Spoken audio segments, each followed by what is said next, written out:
శంకర హృదయ నివాసిని పార్వతి పరమేశ్వరి శంకర హృదయ నివాసిని పార్వతి పరమేశ్వరి. జై జగన్మాత బగళాముఖి. ఓం క్రీం బగళాముఖి వరదే సర్వసౌభాగ్యప్రదాయిని సమస్త భక్తానాం సర్వాభీష్టం సాధయ సాధయ క్రీం ఓం స్వాహా. ఈ జాతకానికి సంబంధించిన కొన్ని విషయాల గురించి నేనిప్పుడు మీతో మాట్లాడబోతున్నాను.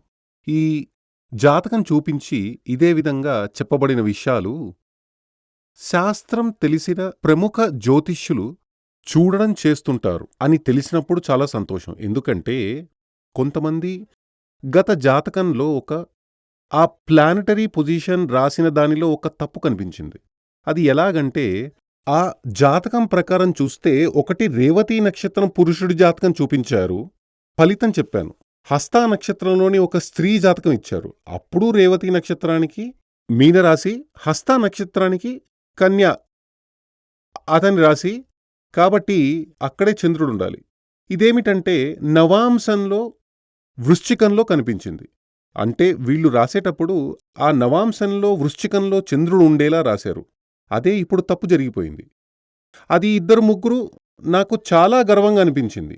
ఒక వ్యక్తి ఢిల్లీలో ఉండే వ్యక్తి, ఒక వ్యక్తి తంజావూరులో ఉండే వ్యక్తి, ఇంకో వ్యక్తి సింగపూర్లో ఉండే వ్యక్తి. వీళ్ళంతా జ్యోతిష్యులు.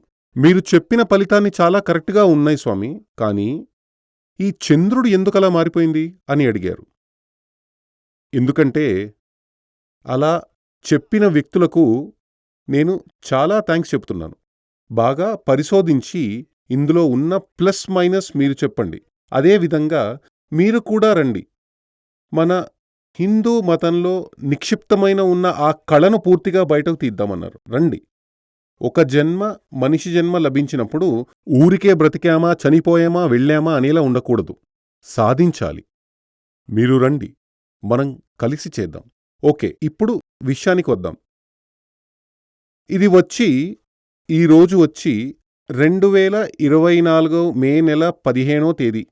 ఈరోజు నేను మీతో మాట్లాడుతున్నాను 2024 మే నెల 15వ తేదీ. ఇది మే నెల 1వ తేదీ ఆన్లైన్లో చూడడం కోసం ఇప్పుడు వీళ్ళు ఎలాగంటే మనుషులు వచ్చి ఆఫీస్లో ఫోన్ చేసి డేట్ ఆఫ్ బర్త్ టైం లాంటివన్నీ చెప్పి అవన్నీ అక్కడ ఇచ్చేసి వాళ్ళు అది అపాయింట్మెంట్ బుక్ చేసి జాతకం తీసి నా దగ్గర తీసుకొచ్చి ఇచ్చారు. అప్పుడు జాతకం ఇలా చూసి కొన్నింటి గురించి ఇందులో మ్యాటర్ ఏమీ లేదు, వాళ్ళు ఇచ్చిన దక్షిణ రిటర్న్ ఇచ్చేసి తిప్పి పంపేయండి అని చెప్పాను. చూడాల్సిన విషయం ఉంటే కొన్నింట్లో ప్రశ్న పెట్టాల్సి ఉంది, దీనిని రేపు చూద్దాం, రేపు ప్రశ్న పెట్టినప్పుడు ఇది ఇవ్వు అని చెప్పాను. కొన్నింటి విషయంలో సరే ఆ రోజు చూసి ఫలితం చెప్తాను. ఇది 1వ తేదీ వచ్చిన జాతకం అయినప్పటికీ చూడండి 12 ఏళ్లు కలిగిన ఒక చిన్నారి జాతకం ఇది. అప్పుడు ఇలా చూసి నేను చెప్పాను, ఈ జాతకంలో సమస్య కొంచెం సీరియస్గా ఉంది, ఈ అమ్మాయి పేరెంట్స్ జాతకం కూడా తీసుకోవాలి అని చెప్పాను. అప్పుడు ఆఫీస్లో ఉన్నవాళ్ళు చెప్పారు, ఓకే స్వామి అది తీసుకుంటామని వాళ్ళు చెప్పారు. ఇంతలో 4-5 రోజులు గడిచిపోయాయి, ఆ జాతకం రానేలేదు, నా దగ్గరికి పేరెంట్స్ జాతకం రానేలేదు. మరోసారి ఇదే జాతకం నా దగ్గర వచ్చింది. వాళ్ళు అడుగుతూనే ఉన్నారు, పిల్లకి ఆరోగ్య సమస్య ఉందని చెబుతున్నారు అని చెప్పారు. అప్పుడు నేనేం చెప్పానంటే హెల్త్ ప్రాబ్లం జాతకంలో ఉంది, అది సీరియస్గానే ఉంది, కానీ హెల్త్ ప్రాబ్లం మాత్రమే కాదు, ఆయుర్దోషం కూడా ఉంది, గత జన్మ పాపదోషం ఉంది, సీరియస్గా ఉన్న హెల్త్ ప్రాబ్లం. అదేమిటంటే జాతకం ప్రకారం అంగారకుడికి 1, 2, 3, 4 అంటే అంగారుడికి ఉన్న చోటు నుండి 4వ స్థానంలో దృష్టి ఉంది. అంగారుడికి రాహుని చూస్తున్నాడు, దృష్టి ఉంది. అంగారకుడికి రాహు కాంబినేషన్ క్యాన్సర్ అని గతంలో చాలాసార్లు చెప్పాను.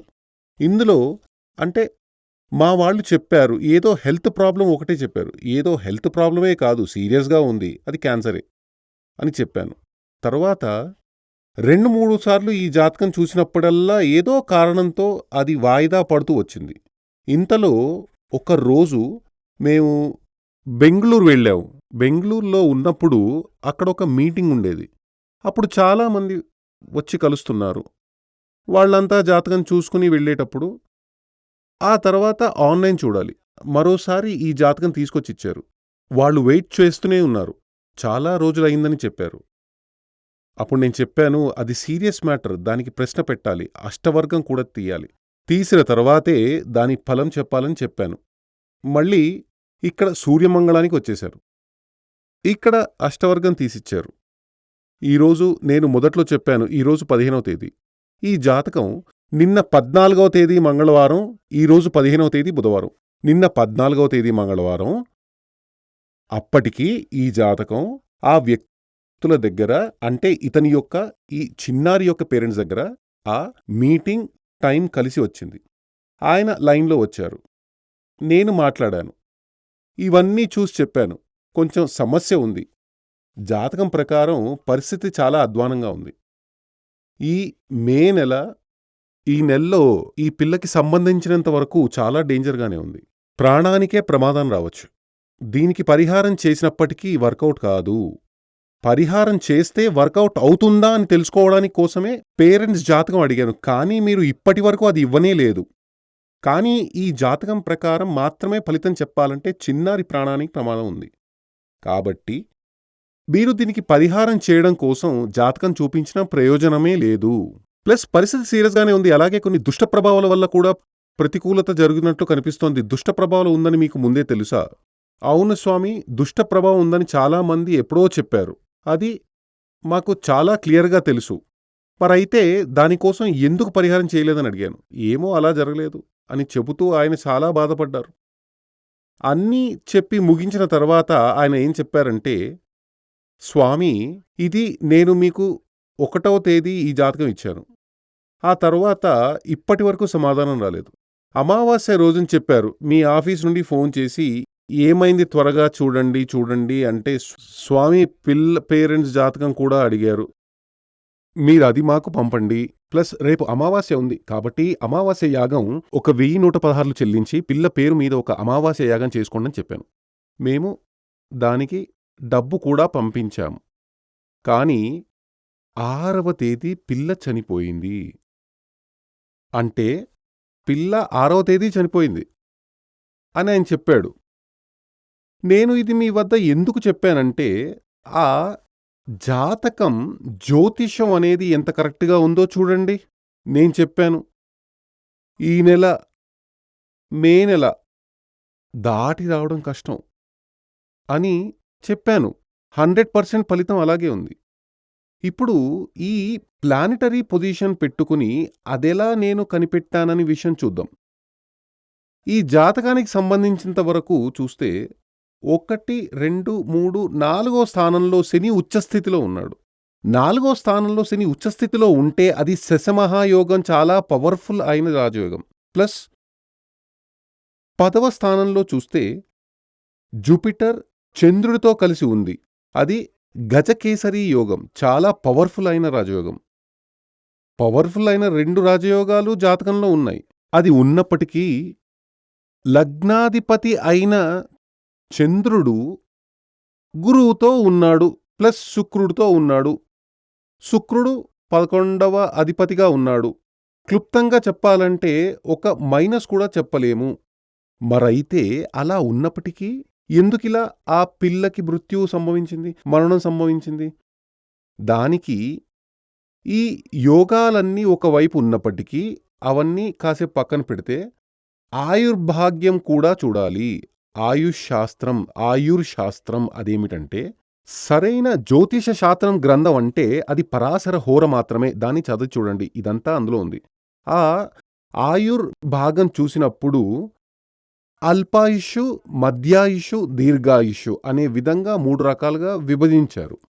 25 ఏళ్ల వరకు, దాదాపు 30 ఏళ్ళు వరకు వయసున్న అల్పాయుషు అని చెబుతారు. 30 నుండి దాదాపు 50 వరకు, 60 వరకు మధ్యాయుషు, ఆ తర్వాత 80, 85 వరకు, 120 వరకు జ్యోతిష గ్రంథంలో ఉంది. కానీ ఈ కాలంలో అంతవరకు సాధ్యం కాదు. అది దీర్ఘాయుషు అని అంటారు. దాని ప్రకారం అల్పాయుషు, మధ్యాయుషు, దీర్ఘాయుషు. ఇందులో ఈ పిల్లకి అది అంటే అల్పాయుషు కదా, చిన్న వయసులోనే చనిపోయింది. కాబట్టి ఇక్కడ మనం చూస్తే సరిగ్గా చెప్పాలంటే అల్పాయుషు గురించి శాస్త్రం అంటే అల్పాయుషు అన్నప్పటికీ 25, 30 వరకు అన్నాను కదా! ఈ పిల్లకి 12 ఏళ్ళు మాత్రమే నిండాయి. 12 ఏళ్లకే చనిపోయింది. దీనికి ఓ శాస్త్రం ఉంది. లగ్నాధిపతి బలం లేని గ్రహంగా ఉంది. లగ్నాధిపతి బలం లేని గ్రహంగా ఉంది. అష్టమాధిపతి కేంద్రంలో ఉంటే అది అల్పాయుషు. ఇందులో 5వ స్థానంలో రాహుతో ఉంటే అల్పాయుష్యులో కూడా సగమే అని ఆ శాస్త్రం చెబుతోంది. అర్థమైందా? అంటే లగ్నానికి అధిపతిగా ఉన్న గ్రహం బలం లేనిదిగా ఉండాలి. ఇక్కడ లగ్నానికి అధిపతిగా ఉన్నది చంద్రుడు. కటక లగ్నానికి అధిపతి చంద్రుడు.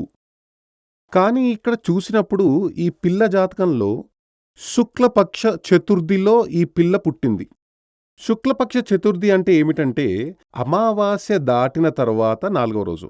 కాబట్టి అమావాస్య దాటి 4వ రోజు అని చెప్పినప్పుడు ఈ చంద్రుడికి బలం లేదు. చంద్రుడు పాపగ్రహమే, దానికి బలం లేదు అంటే లగ్నాధిపతి బలహీనమైన గ్రహంగా ఉంది. తర్వాత విషయం అష్టమాధిపతి 1, 2, 3, 4, 5, 6, 7, 8 ఇదే అష్టమం, ఆయుర్స్థానం. ఈ అష్టమాధిపతిగా ఉన్న శని 1, 2, 3, 4వ స్థానంలో ఉన్నాడు. ఉచ్చస్థితిలో ఉన్నాడనేది వేరే విషయం. ఇక్కడ ఇది జాతకంలో ఇదివరకే చెప్పబడిన అల్పాయుష్యు అని చెప్పబడిన యోగం ఇందులో ఉంది. ఇంకా ఇక్కడ ఏం తెలుస్తోందంటే లగ్నాధిపతి బలహీనంగా ఉంది. కేంద్రంలో శని అష్టమాధిపతి కేంద్రంలో ఉంది. 5లో రాహు ఉంటే అల్పాయుష్యులో సగమే. అంటే 30కి సగం 15. 30 కాదు, అక్కడ 28 ఉంది, 15. క్లుప్తంగా చెప్పాలంటే ఆ పిల్ల జాతకం అక్కడ 100% వర్కౌట్ అవుతోంది. ఇక్కడ ఇంకో విషయం, ఈ లగ్నంలో చూస్తే శని దృష్టి ఉంది. అంటే శని ఇక్కడ నుండి 1, 2, 3, 4, 5, 6, 7, 8, 9, 10 అంటే లగ్నంలో శని దృష్టి ఉంది. రాహు నుండి 7, 8, 9 అంటే రాహు లగ్నంలో దృష్టి ఉంది. అంటే లగ్నం శని దృష్టికి ఉంది, రాహు దృష్టి ఉంది, అక్కడ మాంద్యం ఉంది. ఓకే, ఇప్పుడు లగ్నాధిపతి చూద్దాం. లగ్నాధిపతి అంటే ఇక్కడ లగ్నాధిపతి చంద్రుడు కదా, వీనస్ అక్కడ రాశారు, అది జాతకంలో ఉంది. లగ్నాధిపతి చంద్రుడు, ఆ చంద్రుణ్ణి శని చూస్తోంది. చంద్రుడికి 1లో రాహు దృష్టి ఉంది. అదేవిధంగా చంద్రుడికి వెనక్కి వస్తే సూర్యుడున్నాడు. ఇంకో శాస్త్రం కూడా ఉంది. ఏ భావంతో మనం ఆలోచిస్తున్నామో ఆ భావంలో నుండి అన్ని భాగాలు మళ్ళీ ఆలోచించాలి. ఎగ్జాంపుల్, ఇప్పుడు 7వ స్థానం మాంగళ్య స్థానం కదా, కాబట్టి 7వ స్థానం గురించి ఆలోచించినప్పుడు ఇక్కడొక ఎగ్జాంపుల్ చూపిస్తాను. ఇప్పుడు చెప్పేది ఈ జాతకానికి సంబంధించింది లేదు. ఇక్కడ 1, 2, 3, 4, 5, 6, 7 మాంగళ్యం గురించి ఆలోచించేటప్పుడు 7వ స్థానం నుండి ఆలోచించాలి. ప్లస్ ఇంకా కొంచెం డీప్గా వెళ్ళి ఆలోచించాలనుకుంటే 7వ స్థానం నుండి 7వ స్థానానికి చూడాలి. అంటే ఇక్కడ నుండి 1, 2, 3, 4, 5, 6, 7 మళ్ళీ లగ్నం వచ్చింది కదా, అంటే లగ్నంలో నుండి ఆలోచించాలి, 7వ స్థానం నుండి ఆలోచించాలి. అదేవిధంగా అష్టమం గురించి ఆలోచించేటప్పుడు మొదట్లోనే మనం చూసాం, అష్టమాధిపతి అని చెప్పబడిన ఇక్కడ ప్రారంభంలో చెప్పబడిన ఆ మృత్యుయోగం గురించి చెబుతోంది. ఇంకా అష్టమంలో నుండి అష్టమం ఇక్కడ నుండి 1, 2, 3, 4, 5, 6, 7, 8 ఇది అంటే లగ్నం యొక్క అష్టమం అంటే 8వ స్థానంగా చెప్పబడే కుంభరాశి, కుంభంలో నుండి 8 అని చెప్పబడినప్పుడు అది కన్యా రాశిగా ఉంటోంది. ఈ కన్యా రాశి అధిపతిగా ఉండే గ్రహం దీనికి భావచింత అని చెబుతారు జ్యోతిష గ్రంథంలో. అంటే అష్టమము గురించి ఆలోచిస్తే అది మైనస్సు, ప్లస్ అష్టమంలో నుండి అష్టమం ఆలోచించేటప్పుడు దానికి అధిపతిగా ఉన్న గ్రహం బుధుడు ఇక్కడ నీచం. కాబట్టి ఏ వైపు నుండి చూసినా ఈ పిల్లకి ఆయుర్దోషం మస్ట్. తల్లి తండ్రి జాతకం కూడా దొరికి ఉంటే ఇంకా కొంచెం షార్ప్‌గా చెప్పవచ్చు. కానీ వాళ్ళకి జాతకం లేదో, ఇవ్వడం మర్చిపోయారో తెలీదు, మనకి దొరకలేదు. ఈయన దగ్గర ఏం చెప్పానంటే, టైం చాలా ఘోరంగా ఉంది. పిల్ల ప్రాణానికి ప్రమాదం. మే నెల. సరిగ్గా చెప్పాలంటే మే నెల దాటదు. ఈ మే నెల అని చెప్పినది దోషంగా ఉంది. మృత్యుయోగం ఉంది. అంటే జీవితం ముగిసిపోతుంది. అపచార దోషం కూడా ఉంది. గత జన్మ పాపం ఉంది. ఇవన్నీ నేను ఆయనకు చెప్పాను. అప్పుడు ఒక జాతకం అని చెప్పబడినది డీప్‌గా దిగి చూస్తే మాత్రమే దాని యొక్క సరి అయిన ఫలితం మనకి తెలుస్తుంది. ఇందులోనే వాళ్ళు చెప్పారు. స్వామీ, జాతకం చూసిన వాళ్ళంతా గురు సంచారం తర్వాత చాలా బాగుంటుందని చెప్పారు. నిన్నే మాట్లాడారు. ఆయనేమన్నారంటే, స్వామీ, జాతకం చూసిన వాళ్ళంతా గురు సంచారం తర్వాత అంతా బాగుంటుందని చెప్పారు. అప్పుడు నేను ఆయనతో ఏమన్నానంటే, అది శాస్త్రీయంగా జ్యోతిష్యం చదివిన వ్యక్తి అయుండరు ఆ చెప్పిన వ్యక్తి. నేను ప్రారంభంలోనే చెప్పాను. ఈ పిల్లకి అష్టకవర్గం తీసి చూశామని చెప్పాను కదా! ఇప్పుడు వాళ్ళ ప్రకారం చూస్తే, గురు సంచారం గురించి చెప్పిన వాళ్ళ ప్రకారం చూస్తే, ఇక్కడ మేషరాశి, వృషభానికి గురువు వచ్చింది. గురువు 2వ స్థానంలో వచ్చింది. చాలా మంది ఫలితం నేను చూశాను. ఆహా! ఓహో! అని ఉంటుంది. అలా భయంకరంగా చెబుతారు. చాలామంది చెబుతారు. ఈ పిల్ల ఈ తల్లిదండ్రులు వెళ్లి చూసినప్పుడు అలా చెప్పారు. కానీ ఈ పిల్ల జాతకం ప్రకారం గురువుకి వచ్చి వృషభంలో 3 పాయింట్లు మాత్రమే ఉన్నాయి. 3 లేదా అంతకంటే తక్కువ ఉంటే అది మృత్యుయోగం. 4 లేదా అంతకంటే ఎక్కువ ఉంటేనే బాగుంటుంది. అలా చూస్తే ఆ గురు సంచారం ఫలం ఎలా పోయింది? 2లో గురువు వస్తే ఆహా! ఓహో! అని చెప్పారు కదా! ఏమైంది? చనిపోయింది. అంటే మనం ఆకాశంలో చూస్తూ పడుకుని ఉమ్మేస్తే ఏమవుతుంది? మన ముఖం మీదే పడుతుంది. చాలామంది అలాగే చేస్తున్నారు. సరిగ్గా శాస్త్రం చదవకుండా ఏదేదో చెప్తారు. కన్ఫ్యూజన్ చేస్తున్నారు జనాలని. చెప్పాలంటే మనం ఇక్కడ తమిళనాడులోనే జ్యోతిష్య మహామహులుగా చెప్పబడే వ్యక్తులున్నారు. అంటే జ్యోతిష్య మేధావులు. మేధావులకే మేధావులు. వాళ్ళనే ఆ విధంగా చెప్తారు. అవన్నీ ఒట్టి మాటలుగా అనిపిస్తుంది. అలా చెప్పబడిన ఎవరైనా సరే జాతక ఫలం, వారఫలం చెప్పడానికి టీవీలో వస్తున్నారు. కాబట్టి సరైన రీతిలో శాస్త్రీయంగా జ్యోతిష్యం తెలిసిన ఒక వ్యక్తి ఖచ్చితంగా ఆ ఫలితం చెప్పడానికి రారు. ఎందుకంటే అలా క్లారిటీగా చెప్పడం వీలు కాదు. ఏదైనా ఒకటి చెప్పేయచ్చు. అంటే ఈ చిలుక జోస్యం వాడు ఫలితం చెప్పినట్టుగా అన్నమాట. అతడు 10 మందిని చూస్తాడు. 10 మందికి ఒకే ఫలితం చెప్తాడు. కానీ కొందరు చెబుతారు ఆయన చాలా కరెక్ట్‌గా చెబుతాడంటారు. అది వాళ్ళు ఒక టైప్ వ్యక్తులు. వాళ్ళు అలా చెబుతూనే ఉంటారు. వాళ్ళు చెప్పినవన్నీ చాలా కరెక్ట్‌గా ఉంది అంటారు. అదే విధంగానే ఇది కూడా నేనడుగుతాను. ఇప్పుడు ఇద్దరికీ చెస్ట్ పెయిన్. హాస్పిటల్‌కి వెళ్లారు. ఒక వ్యక్తికి ఎక్స్‌రే తీశారు. ఆ వ్యక్తికి తీసిన ఎక్స్‌రేతో ఆ ఇద్దరికి వచ్చిన వ్యాధేమిటో చెప్పగలమా? చెప్పండి. సాధ్యమా? ఒక వ్యక్తి ఎక్స్‌రే పట్టుకుని ఇద్దరు హాస్పిటల్‌కి వెళ్లారు. ఒకరికి మాత్రమే ఎక్స్‌రే తీశారు. ఆ వ్యక్తి ఎక్స్‌రే పట్టుకుని రెండో వ్యక్తికి వ్యాధేమిటో చెప్పగలమా? చెప్పండి, అలా తెలుస్తుందా అసలు? సాధ్యం కాదు కదా! సాధ్యం కాదు. అదే విధంగా మీ యొక్క ఫ్యూచర్ ఏమిటి? ఆ విషయం కరెక్ట్‌గా చెప్పాలంటే మీ జాతకం ఉంటే మాత్రం సాధ్యం. లేకుండా కావాలంటే ఏదైనా చెప్పొచ్చు. అందులో అర్థమే ఉండదు. ఆ విధంగా ఎవ్వరైనా పర్లేదని వెళ్ళడం వల్లే వీళ్ళ దగ్గర వాళ్ళేం చెప్పారంటే గురు సంచారం తర్వాత చాలా బాగుంటుందని, పిల్ల ఆరోగ్యంగా ఇంటికొచ్చేస్తుందని ఏవేవో చెప్పారు. కాబట్టి శాస్త్రం తెలిసి ఉంటే ఇందులో ఏముందో ప్లస్సో మైనసో మాయ చేసి చెప్పాల్సిన అవసరం లేదు. ఇందులో ఏముంది? అది మంచో చెడో అది అలాగే చెప్పేయాలి. ఒక జ్యోతిష్యం చదివిన ఆచార్యుడి యొక్క కర్తవ్యం. గొప్పలు చెప్పుకోకూడదు. ప్రతికూలంగానూ చెప్పకూడదు. ఇందులో ఏముందో అది అలాగే చెప్పేయాలి. అది అలాగే చెప్పి ఉంటే ఒకవేళ ఈ పిల్లకి నేనైతే జాతకంలో ఆయుర్దోషం, అల్పాయుష్షు అని చెప్పబడినది సీరియస్‌గానే ఉంది. ఇక ఇందులో నుండి బయటకు వచ్చే అవకాశం ఉంది అని వాళ్ళ పేరెంట్స్ జాతకం ఉంటే చెప్పగలిగేవాడిని. కానీ వాళ్ళు జాతకం లేదు. ఏమో వాళ్ళు సూర్యమంగళానికి ఆ జాతకం పంపనే లేదు. తల్లిదండ్రులకు కూడా పూర్వజన్మ పాపాలు ఉంటాయనేదే నా యొక్క కాలిక్యులేషన్. కాబట్టి త్వరగా ఈ యొక్క దీపం ఆరిపోయింది. అంటే జాతకం ప్రకారం ఇదివరకే చెప్పినట్టుగా లగ్నాధిపతి మీ యొక్క జాతకంలో లగ్నాధిపతి పవర్‌గా ఉన్నాడా? లగ్నాధిపతి వీక్‌గా ఉంటే, బలం లేకుండా ఉంటే, అష్టమాధిపతికి లగ్నంలో నుండి 4వ స్థానంలో కేంద్ర రాశి అంటారు.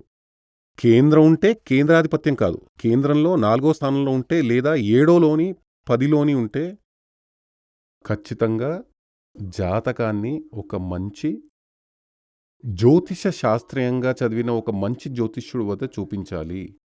ఇంతకు ముందే ఒకసారి చెప్పాను. మృత్యు అని చెప్పబడినది 101 విధాల్లో ఉంటుంది. అందులో ఒక మృత్యువు, ఒక మరణం, కాలమరణం. దానిని ఆపడమే సాధ్యం కాదు. మిగిలిన 100 మరణాలేవి అకాల మరణాలు. అకాల మరణాలు సంభవిస్తాయి. వాటిని అడ్డుకోవచ్చు ఖచ్చితంగా. దానంతటికీ ముందుగా ఏం కావాలి? మన యొక్క జాతకం. మీ జాతకానికి ఈ విధంగా ఒక ప్లానెటరీ పొజిషన్ ఉంటే, అదే విధంగా రాహు, కుజుడు వాటి గురించి చాలా జాగ్రత్తగా ఉండాలి. రాహు కుజుడిని చూడడమో, కుజుడు రాహుని చూడడమో, రెండూ కలిసి ఉండడమో లేదా రెండూ కలిసి ఒక యాంగిల్‌లో చూడడమో ఇవన్నీ జాతకంలో ఉంటుంది. అలా ఉంటే ఒక మంచి ఆచార్యుడి వద్దకు వెళ్ళి భవిష్యత్తులో నా ఆయుష్షు పరిస్థితి ఎలా ఉంది? సీరియస్‌గా ఏదైనా సమస్య ఉందా? అలా ఉంటే అది రాకుండా అడ్డుకోవచ్చు. అందుకోసమే ఏం చేయాలి? ఇవన్నీ అడిగి దానికి అవసరమైన పరిహారాలు చెయ్యాలి. ఒకాయన అడిగాడు, పరిహారాలు చేస్తే తలరాత మార్చగలమా స్వామీ అని. నేను అడుగుతున్నాను, మీకు ఒక వ్యాధి వచ్చింది. ఆ వ్యాధిని ఏం చెయ్యలేమని ఇంట్లోనే ఉండడం తెలివైన పనా? హాస్పిటల్లోకి వెళ్ళడం తెలివైన పనా? ఏది మంచి పని? బుద్ధి ఉన్నవాడు హాస్పిటల్లోకి వెళ్ళి చికిత్స చేయించుకుంటాడు. అంతే తప్ప ఇది నా విధి అని ఇంట్లో ఉండిపోడు. అదే విధంగా మనకి వచ్చే దోషాలన్నిటికీ కారణం పూర్వజన్మలో పాపదోషాలే. ఆ పూర్వజన్మ పాపాల వల్ల కలిగే సర్వదోషాలకు వేదశాస్త్రాల్లో పరిహారాలు చెప్పబడి ఉన్నాయి. ఇప్పుడు ఒక వ్యాధికి 10 మందికి ఒకే వ్యాధి, ఒకే మందిస్తాం. అడ్మిట్ చేసి హాస్పిటల్‌లో అందరికీ ఒకే రోజులో నయమైపోదు కదా! కొంతమందికి నయం కాకుండా చనిపోతారు కదా! అప్పుడది ట్రీట్మెంట్ ఫలించకపోవడం వల్ల వచ్చింది. ఎందుకంటే ఆయన ఆయుష్ అక్కడితో ముగిసిపోయింది. అదే విధంగా కొందరి జాతకాలు అపూర్వంగా ఉంటాయి. ఈ పిల్ల జాతకం చూసినప్పుడు దీనికి ఏ పరిహారం చేసినప్పటికీ అది వర్కౌట్ అవ్వదు. కాలం ముగిసిపోయింది. అలా చెప్పడానికి కారణం ప్లానెటరీ పొజిషన్ కరెక్ట్‌గా ఉంది. దానికి కొంచెం కష్టపడాలి. ఇవన్నీ చదవాలంటే అలా చదవడం వల్ల. అదేవిధంగా అన్నింటినీ బాగా చదివి మన శాస్త్రం అమూల్యమైనది. వెలకట్టలేని ఒక బంగారం కంటే, వజ్రాల కంటే కాస్ట్లీ ఇవన్నీ. హిందూ వేదశాస్త్రాలు. శాస్త్రబద్ధంగా మీరు చదవండి. నలుగురికి చెప్పండి. మన శాస్త్రం అందరికీ తెలుసు. ప్రపంచంలో తెలిసిందే. ఇండియన్ ఆస్ట్రాలజీ అంటారు. అయినప్పటికీ దాని యొక్క మహత్యం ప్రపంచవ్యాప్తంగా ఈరోజు యోగశాస్త్రం వ్యాప్తించినట్టుగా ఇది అందరికీ తెలుసు. కానీ రహస్యంగా వచ్చి చూస్తున్నారు. పబ్లిక్‌గా ఎవరు చెప్పరు? అదేమి శాస్త్రమో అలా ఎందుకు తెలియడం లేదో. ఓకే. మహాదేవి అనుగ్రహంతో మీకు ఆయురారోగ్య ఐశ్వర్య సిద్ధి కలగాలని ఆశీర్వదిస్తున్నాను. మళ్ళీ ఇంకోసారి చెబుతున్నాను. ఈ జాతకాలు ఇంతకు ముందే చూసి నాకు కొన్ని సలహాలిచ్చారు. కొన్ని ఒపీనియన్స్ చెప్పారు. ఆ మహాత్ములకు ఖచ్చితంగా కృతజ్ఞత తెలియజేస్తున్నాను. శ్రీ సూర్యమంగళం అద్వైత వేద విద్యాపీఠంలో తాంత్రిక పూజల్లో సిద్ధహస్తులైన ఎందరో ఆచార్యులు అమావాస్య, పౌర్ణమి రోజుల్లో ప్రత్యేక యాగాలు నిర్వహిస్తారు. ఈ యాగాల్లో పాల్గొనడం ద్వారా తల్లి శ్రీ బగళాముఖీదేవి అనుగ్రహం వల్ల సర్వదోషాలూ పోయి సకల సౌభాగ్యాలు మనకు కలుగుతాయి. శ్రీ సూర్యమంగళం అద్వైత వేద విద్యాపీఠం జ్యోతిష్యం, ప్రశ్నలు, వాస్తు, తాంత్రిక పూజలు మరియు వేదయాగాలు నిర్వహిస్తారు. సంప్రదించవలసిన నంబర్ 7305442299 7305442299. చెన్నై, కోయంబత్తూర్, బెంగళూరు, హైదరాబాద్, విజయవాడ, ఢిల్లీ, ముంబై, తిరునల్వేలి, టెక్సాస్.